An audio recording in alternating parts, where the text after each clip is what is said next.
Hallelujah. Amen. Purihin ng Panginoon. Gaya po ng sinabi natin na last time, ang ating pong mga pag-aaralan this month is all about the Word of the Lord. Amen. Or the Bible. Amen. May natutunan ba tayo last time? Ang ating topic is about the blessed life na makukuha natin kapag we will devote ourselves in the Word of the Lord. Amen. Ngayon, ang topic po natin is the importance of God's Word. Okay? Kahalagahan ng salita ng Panginoon. Ang salita po ba ng Panginoon ay mahalaga, mga kapatid? Amen. Amen. Ngayon, alamin natin bakit nga ba mahalaga ang salita ng Panginoon. Let me share a short story. Ito po ay siguro nadinig nyo na itong story na ito. Amen. Some time ago, during Easter, a couple invited a particular pastor, or Pastor David, to their home for dinner. Inimbitahan daw nila si Pastor Dave sa dinner. After the pastor had left, the wife said to the husband, "Daddy, Junior thinks the pastor stole our silver spoon. He saw him leaving the dining table with it. Perhaps he hid it when he reached the TV position." Sabi daw po nung kanilang anak, ay ninakaw ni pastor yung ating mamahaling spoon, silver spoon. Kasi nakita ko si pastor nag-reach doon sa may tibihan. Tapos nung tumayo siya at umalis, wala na yung silver spoon, sabi niya sa nanay niya. Si nanay naman sinabi sa tatay. Sabi ng husband, the husband responded, "Dear, why would our pastor steal a spoon?" Bakit naman nanakawin ni pastor? Kahit may konti ang love gift ni pastor, hindi magnanakaw yun. Sabi daw, dinagdagan ko na lang. Baka sinabi yung kwento, hindi, dinagdagan ko lang. This bothered the woman a lot kasi mamahalin yung kanilang spoon. A year later, during another Easter and the instance of the wife, the couple invited the Pastor David again for dinner. Talagang in-invite niya ulit, another Easter next year, yung following year. As they dine and facilitate, the wife unable to resist the temptation, hindi na siya makatiis. Kasi isang taon na niyang iniisip, siguro napapanaginipan pa niya yung nawawalang spoon, kutsara. Summoned the courage and asked, nagkaroon siya ng lakas na loob. Sabi niya, "Pastor, Junior said he saw you rose from the dining table with our silver spoon during your last year Easter visit." Surprised, nagulat yung pastor. The pastor replied, "No, sister. I kept it inside your Bible with a thank you note for the sumptuous dinner on that television." Doon pala, kaya pala lumapit sa television kasi nilagay niya yung spoon doon, may kasamang thank you note, nagpapasalamat siya. Inipit niya sa Bible. Wow! Sabi dito, for a whole year, no single member of the family had opened the Bible to read the lost spoon. It's still inside. So wala palang nagbubukas. Yung kanilang Bible ay palamuti lamang. Sabihin mo sa katabi mo, kamusta ang pagbabasa mo ng Bible? Amen. When was the last time you read your Bible? How frequent? Okay, kailan ang huli mong pagbabasa ng Biblia? How frequent? Gaano kadalas you are reading it? Last week we studied about the blessed life as a result of those who devote themselves and obey the word of the Lord or the word of God. Today, let us know why the Bible is so important. Bakit ba napakahalaga ng Biblia? Simple lang po itong mensahe nito pero napakahalaga po sa ating buhay pananampalataya. Amen? The Bible is important, number one, because it is our guide for living. Bakit ba mahalaga ang Biblia? Bakit ba mahalaga ang salita ng Panginoon? Unang-unang mga kapatid, it is our guide for living. Ito po ay naggumagabay sa ating buhay. Amen? Sabi ng Biblia, your word is a lamp to my feet and light to my path. Sabi ng Psalm 119, 105. Kaya napakahalaga ng Psalm 119, it's all about the Word of God. Pinag-aralan natin last week, di ba? Maraming salitang in-associate with the Word of God. Your precepts, your law, your command, those are speaking about the written revelation of God, the written revelation of the Lord. So the Word of God is a light to show us the way. Malinaw mga kapatid, ang salita ng Panginoon ay tanglaw para sa atin, makita natin bakit ba natin ginagamit ang flashlight? Bakit ba ginagamit ang lampara? Para makita natin kung saan tayo pupunta. Amen. Bakit ba ginagamit natin ang flashlight, di ba? Hindi para ipambulag sa iba.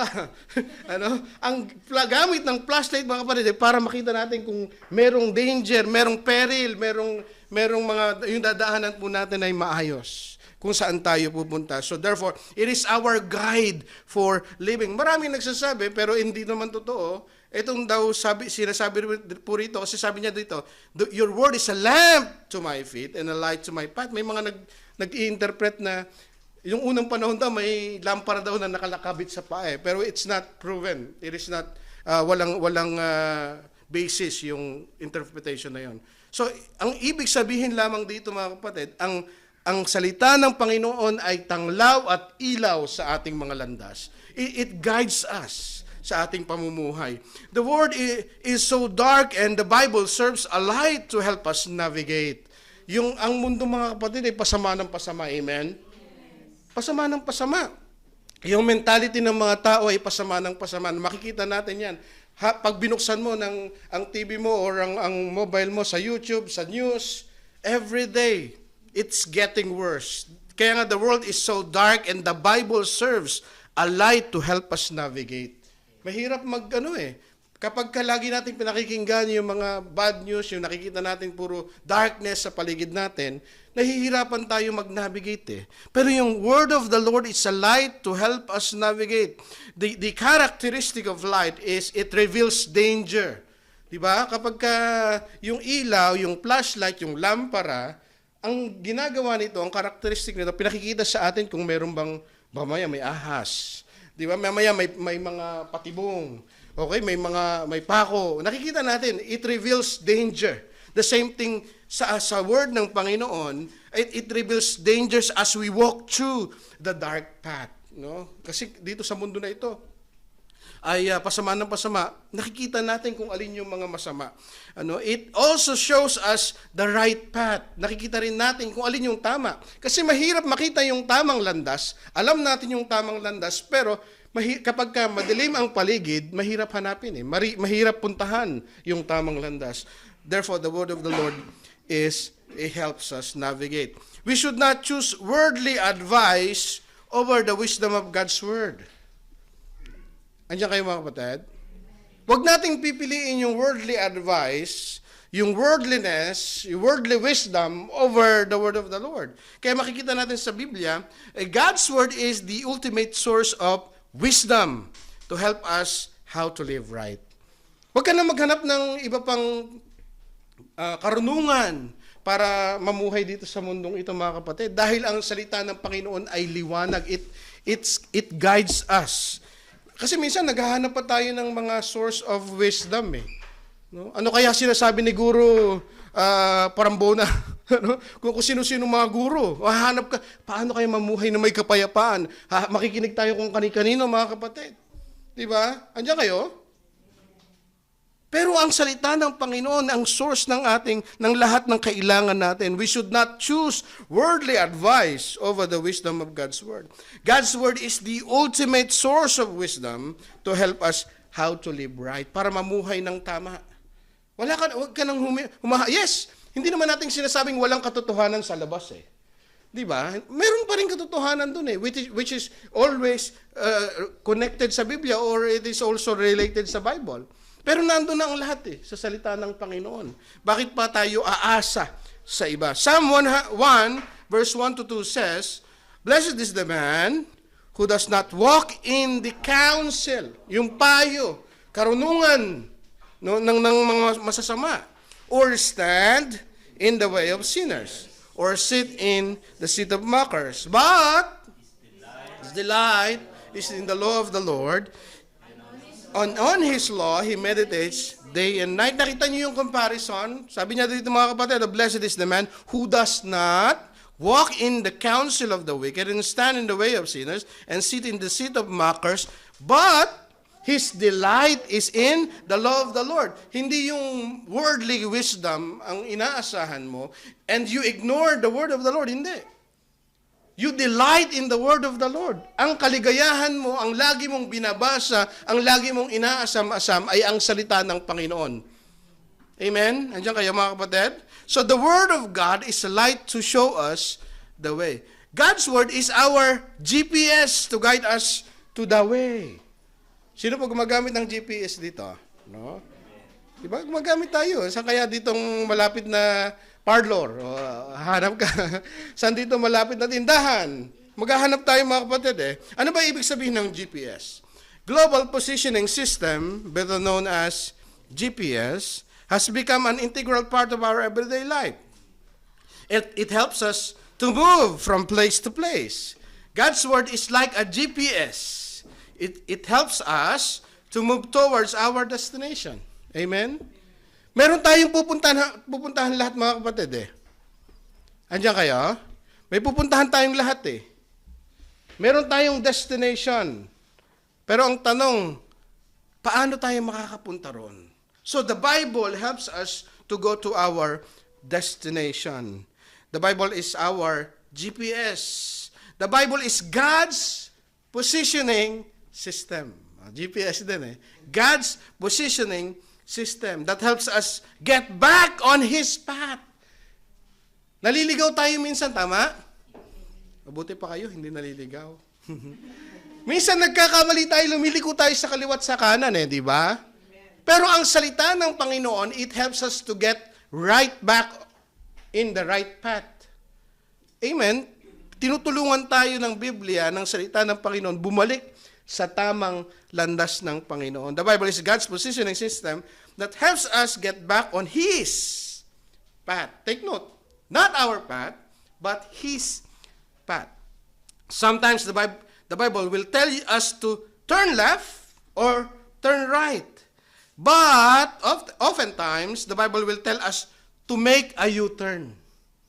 Diba? Minsan sasabihin sa atin ng Biblia, mali yan, kanan. Diba? O kaliwa. No? Pero most of the time, sasabihin sa atin ng Biblia, ng Panginoon, through His Word, make a U-turn. Balik. Wrong way.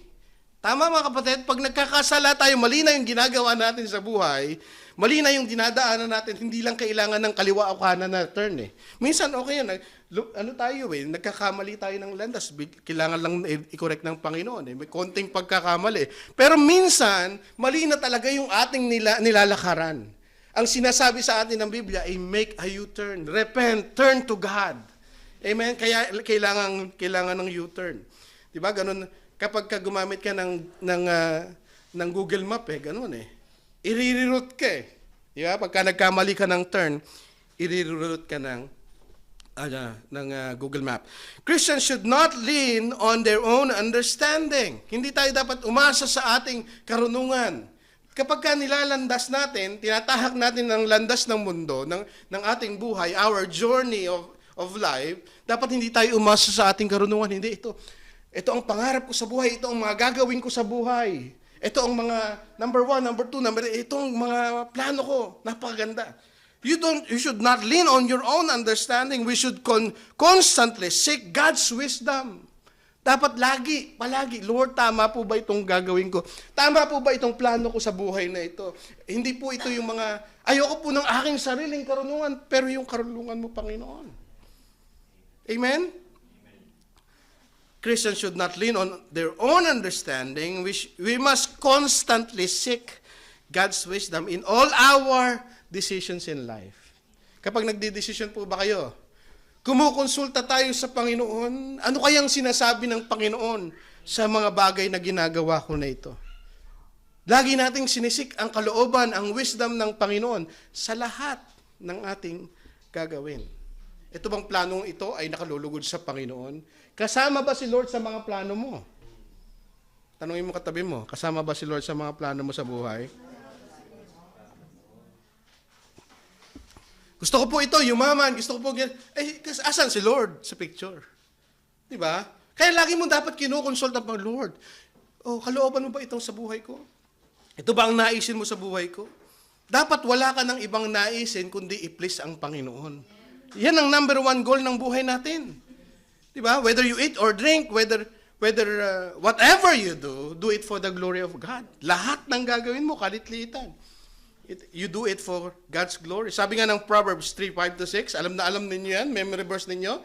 Trust in the Lord with all your heart and lean not on your own understanding in all your ways. Lahat ng gagawin mo sa buhay, acknowledge Him and He will make your path straight. Kaya naman pala liko-liko ang ating nilalandas, ang ating landas na tinatahak. Bakit? Anong sabi dyan? Because we lean on our own understanding. Ginagawa natin sa sarili nating diskarte. Hello. Andiyan pa ba kayo mga kapatid? Kaya palang nagkakamali ka sa lahat ng desisyon mo sa buhay. Bakit? Ginagawa mo ng sarili mong kaparaanan. Ginagawa mo ng sarili mong diskarte. Ginagawa mo ng sarili mong wisdom. Hindi wisdom that comes from God. Sabi ng Biblia, napakalinaw. Lean not on your own understanding. Sa lahat ng gagawin mo, in all your ways, you must acknowledge God. How you will acknowledge God in all your ways? You need to constantly seek Him. Lord, ano pong gagawin ko?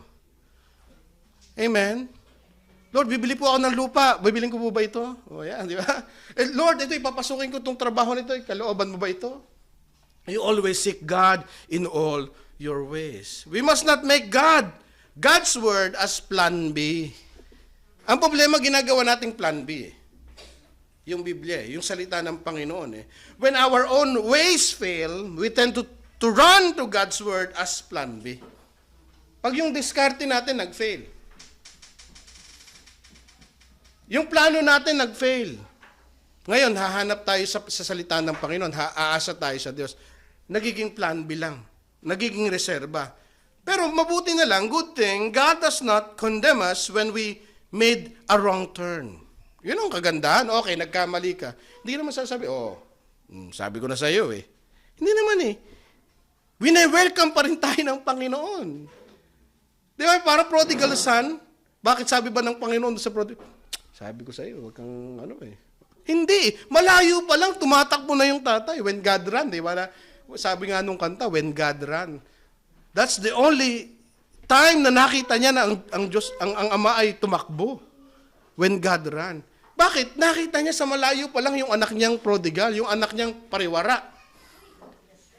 Matigas ang ulo. Hindi niya sinabing, ikaw talaga. Di ba? Hindi niya kinondemn. Kaya napakaganda, there is no condemnation sa Panginoon eh. Di ba? Okay, nagkamali tayo ng ating mga plano sa buhay, nagkamali tayo ng desisyon sa buhay, may ginawa tayong mali sa harapan ng Panginoon, ang kailangan lang natin ay bumalik, mag-repent sa Panginoon, at willingly niya tayong yayakapin, tatanggapin. Amen? Pero in the first place, huwag natin gawing plan B ang salita ng Panginoon. Lagi nating isik ang word of ang wisdom ng Panginoon. He always wants us to return and get back on track. Yun ang napakaganda mga kapatid eh. Yun ang naisin ng puso ng Panginoon palagi. Bumalik ka. Yes, nagkakamali ka. You turn left and right. You go to a wrong path. Pero ang gusto ng Panginoon, bumalik ka yung puso ng Lord. Lagi kang bumalik sa akin. Bumalik ka sa akin. Yun ang naisin ng Panginoon sa ating buong buhay. The Bible is like a compass.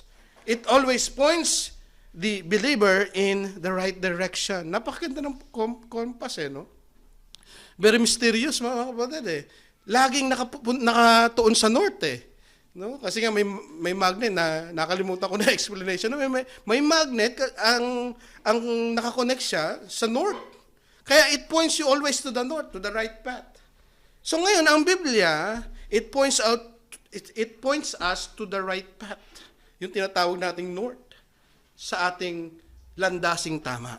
Ang Biblia ay tumutulong sa atin para tahakin natin ang tamang landas. When we chose to walk in God's path, we must remember that He did not promise smooth sailing. Kapag ka pinili, okay Lord, susunod ako sa kalooban mo. Anong nais mo? Nag-pray ka muna. Lord, anong nais mo? Ano mong gagawin ko sa buhay ko? Tapos, nakita mo sa salita ng Panginoon, sa impression sa iyo ng banal na Espiritu, na ito yung tamang desisyon. Sinunod mo yung kalooban ng Panginoon. And you also seek godly advice. tinahak mo yung landas na yon. Hindi smooth sailing. Unang-una, hindi naman pinangako ng Panginoon smooth sailing. Anong pinangako ng Panginoon? Kasama natin siya. Kasi most of the time, yung mga desisyon na godly, maraming opposition. Di ba mga kapatid? Yung mga pag pinili natin yung tama, yun pa yung maraming opposition eh. Magsisimula na yung tatay mo na ikundina ka. Itatakwil ka na namin. Huwag kang aatin ng reunion, ha? Nag-born again ka eh. Tinahak mo yung tamang landas, dumating yung mga opposition, huwag kang sasabihin mo, Lord, akala ko ba smooth sailing ang buhay? Hindi. Ang pinangako ng Panginoon, hindi smooth sailing. Kasama mo siya sa bangka, kahit na bumabagyo. Yun ang pangako ng Panginoon. Many people get disappointed when they obey God's word and things did not get as they expected. Nadi-disappoint sila eh.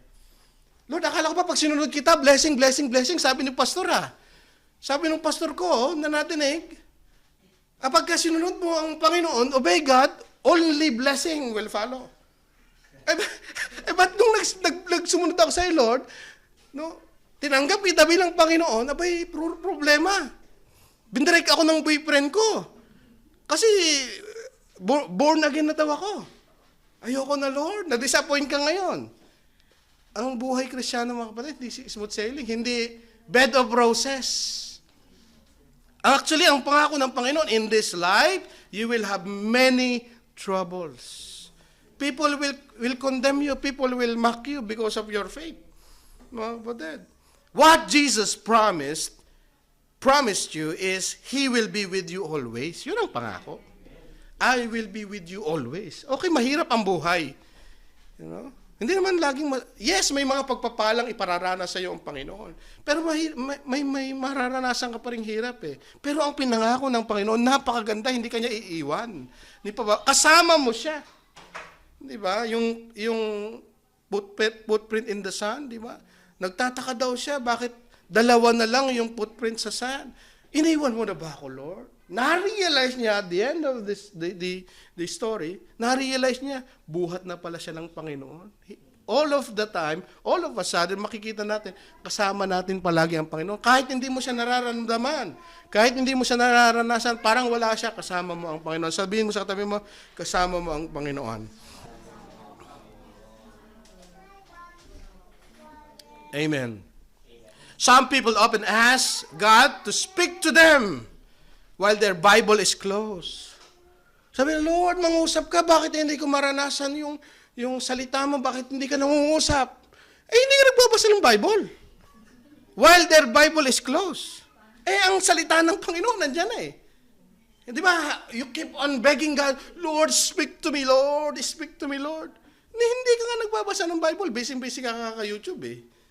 Di ba? So magbasa tayo ng Biblia, always consult God's word or the word of God. Number 2, it is our anchor of truth. Kanina ano yung una? Guide. Ngayon anchor. Ibig sabihin ng anchor, sabi ng Biblia, sanctify them by your truth. Your word is truth.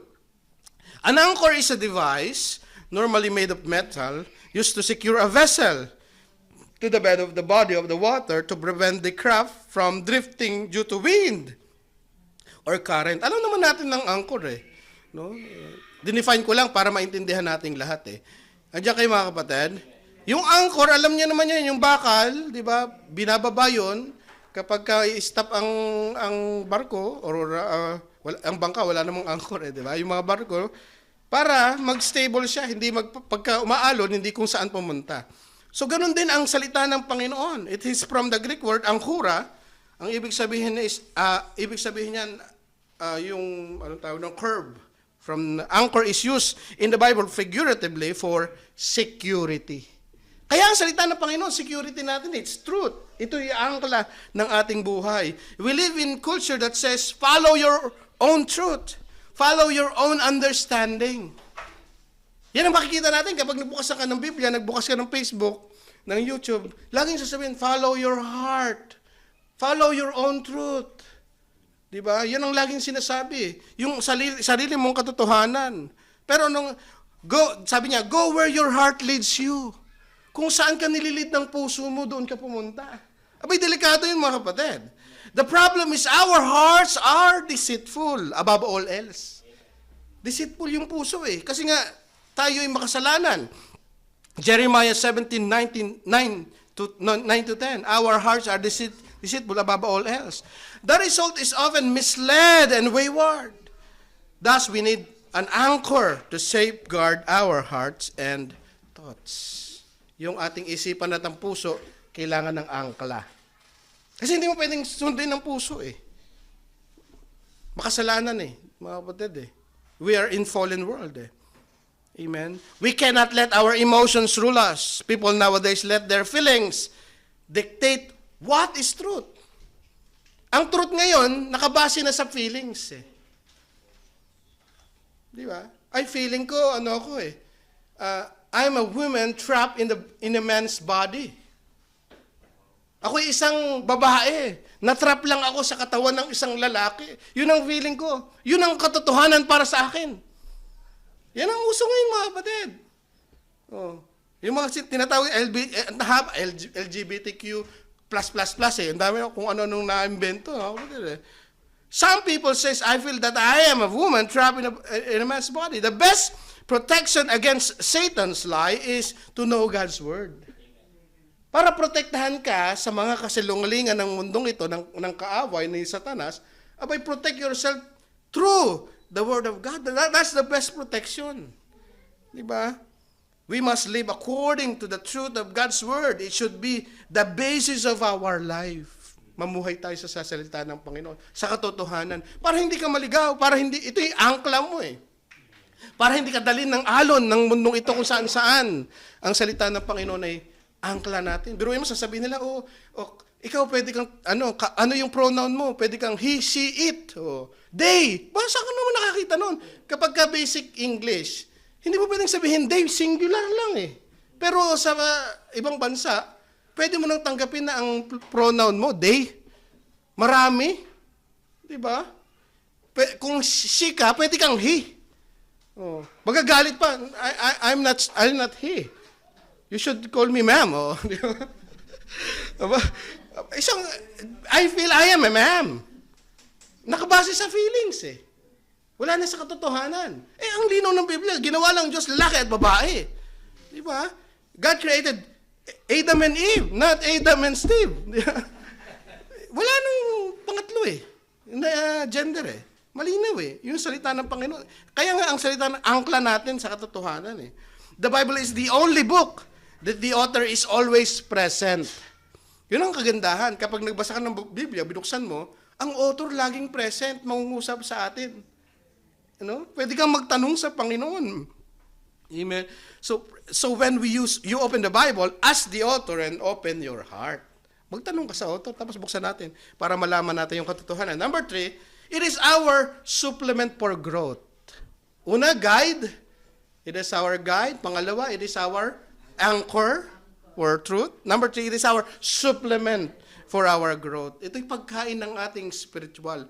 Sabi ng 1 Peter 2:2, newborn babes, desire the pure milk of the word, that you may grow thereby. Tayo'y lalago. Kung gusto mong lumago sa pananampalataya, tumatag sa pananampalataya, ang susi ay ang salita ng Panginoon. God's word is the only means we can grow deeper into our spiritual lives. Without God's word, we cannot be spiritually matured. Hindi ka lalago. Ang isang Kristiyano na hindi nagbabasa, nag-aaral ng salita ng Panginoon, nakikinig ng salita ng Panginoon, nagme-meditate ng salita ng hindi lalago yan, mga kapatid. Parang babying hindi mo pinadede,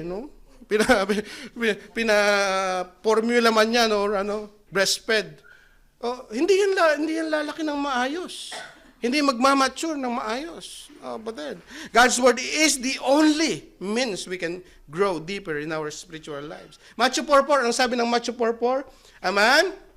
Sabi niyan, it is written, man does not live On bread alone, hindi lamang daw sa tinapay nabubuhay ang tao, kundi sa bawat salitang namumutawi sa bibig ng Diyos. Ibig sabihin, ito'y pagkain ng ating spiritual na pamumuhay.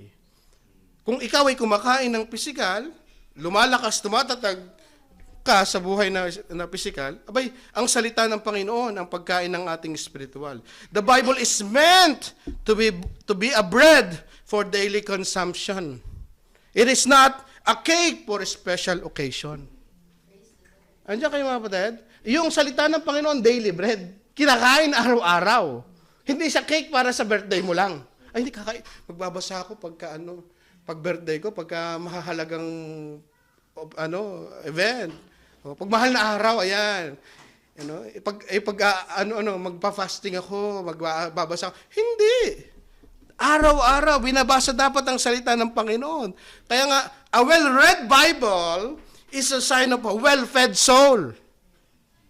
Ulitin ko kapatid, napakagandang point nito. A well-read Bible, ang palaging binabasa, ang Bibliang palaging binabasa, na worn out, nakakabasa o lagi mong binubuksan sa app mo, is a sign of a well-fed soul, laging pinapakaing kaluluwa. Tanungin mo sa katabi mo, kamusta ang iyong kaluluwa? Kumakain pa ba? Kumakain pa ba kaya? Baka'y gutom na. A well-read, napakaganda, a well-read Bible is a sign of a well-fed soul. Sabi po ng isang quotation. Our faith becomes stronger through hearing and hearing the Word of God. Minsan tatanong ko kay Pastor, bakit po kaya ang aking pananampalataya ay marupok? Bakit po kaya ang aking pananampalataya ay mahina? Kapatid, ito ang sikreto. Romans 10:17, so then faith cometh by hearing and hearing by the Word of God. Ang pananampalataya ay dumarating kapag tayo nakinig at nakinig ng salita ng Panginoon. Ang salita ng Panginoon ang magpapalakas ng ating pananampalataya, mga kapatid. Kaya wag nating babaliwalain ng salita ng Panginoon. If you are not growing, it is either you don't frequently consume God's Word. Bakit hindi ka lumalago? Una, it's either you don't frequently consume, hindi ka palaging kumakain, or you frequently hear God's Word, but you fail to apply it. Dalawa lang eh. Bakit hindi ka lumalago sa pananampalataya? You don't regularly consume God's Word, or nakakarinig ka, nagbabasa ka ng salita ng Panginoon, pero hindi mo naman ina-apply. Kaya hindi ka lumalago sa pananampalataya kasi hindi lang naman pakikinig yan eh. If you are not growing, Colossians 2:7 says, let your roots grow down into Him and let your lives be built on Him. Matatag. Then your faith will grow strong. Everybody say, grow strong. In the truth you were taught. And you will overflow with thankfulness. Ang susi sa paglagong pananampalataya, pagiging matatag na Kristiyano, ay pananatili sa pagbabasa, pagme-meditate, pag-aaral, pakikinig ng salita ng Panginoon. Amen. Number 4, it is our key for God's blessing. Ito ay susi ng pagpapala ng Diyos eh. Sabi ng Biblia, but He said, more than that, blessed are those who hear the word of the Lord or the word of God and keep it. Kaya nga sabi ng Psalm 119 verse 1, ganun din ang sinasabi, whose ways are blameless, who walk according to the law of the Lord. Anong ibig sabihin ng blessed dyan? Pinag-aralan natin mga kapatid. Blessed is from the Greek word makarios, which means happy. Lahat ng tao, halos lahat ng tao, gusto maging happy sa buhay. Gusto maging prosperous, favorable. Pero anong nangyayari? Hindi naman eh. It depicts someone who receives divine favor. All people longing to be happy in life, but true happiness can only be found in hearing and obeying God's word. Gusto mo maging divinely favored? No? Maging happy sa buhay, yun ang susi mga kapatid. Pakinggan at isagawa ang salita ng Panginoon. Reading meditating, studying, and applying God's Word is the key for blessing. Nakikinig, nagbabasa, nagme-meditate, nag-aaral ng salita ng Panginoon na yung susi. At lalong-lalo na ginagawa. No, applying God's Word is the key for blessing. Joshua 1:8, sabi ng Biblia, do not let this book of the law depart from your mouth. Meditate it day and night so that you will be careful to do everything written on it. Then you will be prosperous and successful. I challenge you mga kapatid, i-memorize niyo ito. Amen? Napakagandang verse ito. Huwag nating hayaan ang salita ng Panginoon mawala sa ating mga labi. Lagi nating i-confess. Meditate it day and night so that you will be careful to do everything written on it. Then you will be what? Prosperous and successful. Reading the Bible without meditating on it is like, kaya napakahalaga ng meditation eh. Maaaring nagbabasa tayo kasi nakasubscribe tayo dun sa yearly plan na sinasend ni Kuya Efren. Nakasubscribe ka eh. Okay, nagbabasa ka, ang tanong, name-meditate mo ba? Mahalaga rin yung meditation eh. Yes, nagbasa ka. Anong sinabi ng Lord? Diba? Ano kayang mensahe ng Panginoon? Kaya nga, reading the Bible without meditating on it is like eating without chewing. Kumain na kayo ng hindi ngumunguya? Diba? Ganon din daw kapag hindi tayo nagme-meditate. Okay, nagbasa ka lang, pero hindi mo naman ninamnam. Ano bang sinasabi ng salita ng Panginoon? So, number 4 is what? It is our key for God's blessing. Number 5, it is our weapon. Ito na yung last natin, last point. It is our weapon for victory. It is our weapon for victory. Ephesians 6:17, take the helmet of salvation and the sword of the Spirit, which is the Word of God. Ano daw yung sword of the Spirit? Word of God. Ang salita ng Panginoon ng ating tabak. Ang ating sandata, mga kapatid. When Jesus was tempted by the devil, He uses the sword of the Spirit. Ang ginamit ng Diyos, nung tinempt siya ni Satanas, ng devil, ang ginamit ng Panginoong Hesukristo ay ano? Salita ng Diyos. Yun ang ginamit niya, sword of the Spirit. Matthew 4:4, makikita natin. Matthew 4:4, sabi diyan, Jesus answered, it is written, take note, nagko-quote siya ng scripture. Nagko-quote siya ng word of God, nasusulat. It is written.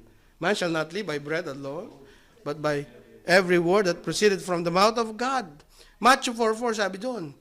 Okay, 4:10 din, sabi diyan, away from me. Nakalimutan ko yung isang verse. Hindi ko na ilagay diyan.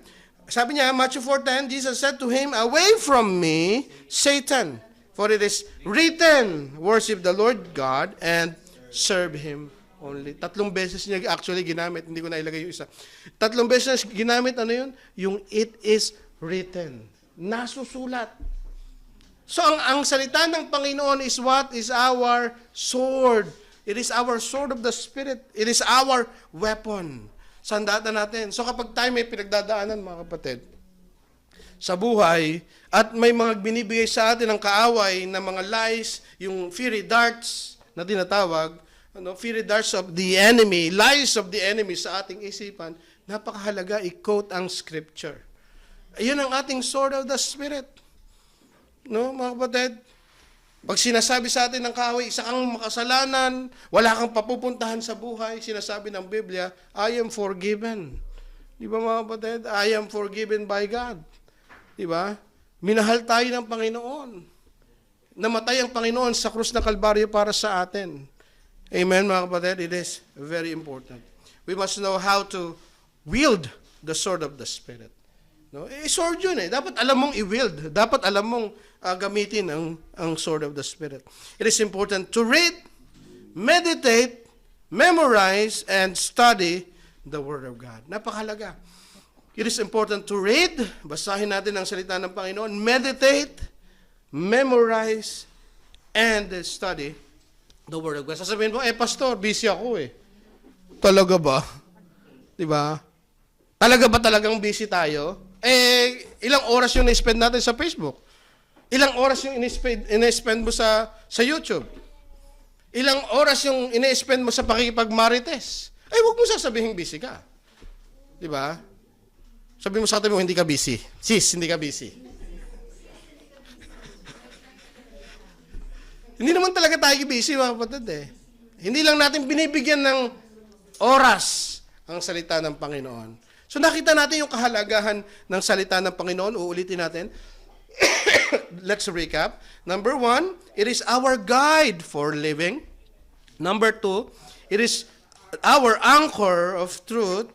It is our supplement for growth. Pagkain natin yung mga kapatid. Number 4, it is our key for blessing. And lastly, it is our weapon for victory. Ito'y armas natin para tayo'y magtagumpay. Gusto mo maging victorious, magkaroon ng victorious Christian life, laging tagumpay sa buhay Kristiyano, ang susi dyan mga kapatid ay ang salita ng Panginoon. Amen. Therefore, the Bible is truly important. We must read it, meditate it, study it, and obey it. Do not let anything hinder us from being devoted to the Word of God. Huwag nating hayaan yung ibang bagay ang makahadlang sa atin sa ating debosyon sa salita ng Panginoon. Kapag pinapasok na tayo ng pagiging busy sa trabaho, pinapasok na tayo ng pagiging busy sa Facebook, wag nating hayaan. Do not let anything hinder you or hinder us from being devoted to the Word of God. Kasi nakita natin na napakahalaga ang salita ng Panginoon. Amen? Let us all stand, mga kapatid, as we continue to meditate the Word of the Lord. Hallelujah. Thank you, Jesus. Hallelujah. Sinasamba ka namin patuloy, Panginoon. Dinadakila ang iyong pangalan. Hallelujah. Thank you, Jesus. Aming Ama, makapangyarihan sa lahat. Maraming pong salamat sa iyong mga salita na amin pong napag-aralan sa gabing ito, O God. Lord, nawa po, hindi manatiling tagapakinig lamang kami, kundi tagasagawa rin po kami ng iyong mga salita. Papakinggan po namin, ngunit ito po ay ipa-apply po rin namin sa aming mga buhay, Panginoon. Tulungan niyo po kami by your grace, Lord God, na sundin po ang iyong kalooban sa aming mga buhay. Salamat po, Panginoon, sa mga napakinggan po namin. Ito po ay tumimo sa aming puso. Ito po ay magmarka sa aming isipan, matandaan po namin, at lalong-lalo na maisapamuhay po namin, Panginoon. Salamat po, O Diyos. Patuloy po namin kayong dinadakila, sinasamba, tinataas sa pangalan ni Jesus ang lahat ay magsasabi ng Amen. Thank you, Lord God.